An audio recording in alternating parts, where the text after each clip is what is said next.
Halo teman-teman semua.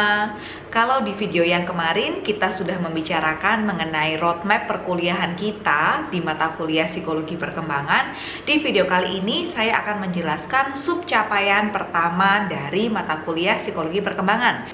Selama 3 minggu pertama ini kita akan mempelajari subcapaian yang pertama, yaitu perkembangan manusia dari masa prenatal sampai usia kanak-kanak awal.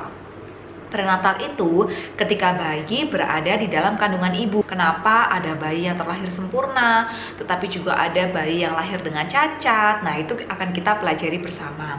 Lalu ketika anak lahir, tentunya akan ada pengasuhan-pengasuhan untuk anak bayi. Nah, ini kita juga akan belajar teman-teman, bagaimana akhirnya bayi yang tidak bisa apa-apa, membutuhkan pertolongan orang lain gitu ya, akhirnya tumbuh menjadi seorang anak balita yang sudah punya kemauannya sendiri, yang sudah bisa berlari, memanjat, tentu juga akan kita bahas. Tidak hanya tentang perkembangan secara runtutan perkembangan fisiknya saja, tetapi kita juga akan membahas bagaimana bayi itu ternyata mewarisi karakter-karakter psikologis dari orang tuanya. Seru sekali bukan? Sampai akhirnya dia menjadi anak yang berkembang secara kecerdasan dan bahasa hingga siap untuk memasuki usia sekolah. Untuk memaksimalkan pembelajaran pada subcapaian pertama ini, maka teman-teman akan mendapatkan satu tugas SAA, yakni tugas untuk mewawancarai ibu yang pernah hamil. Jadi bukan ibu yang sedang hamil ya, tetapi ibu yang pernah hamil.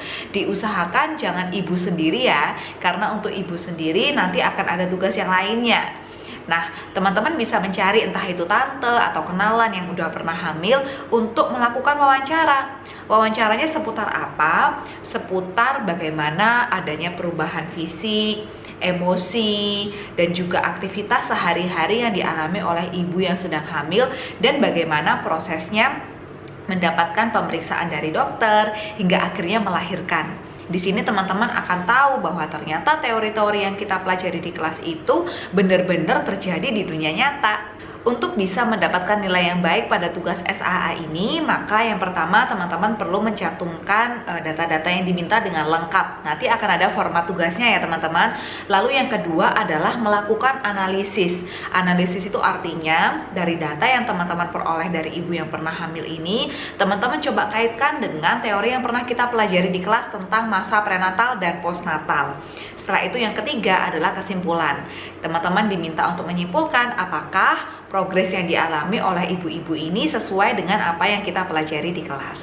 Selain itu, diharapkan pada subcapaian ini teman-teman betul-betul memperhatikan step by step perkembangan anak, karena nanti apa yang teman-teman pelajari pada minggu pertama sampai dengan minggu ketiga ini akan kita pakai lagi ketika teman-teman UTS.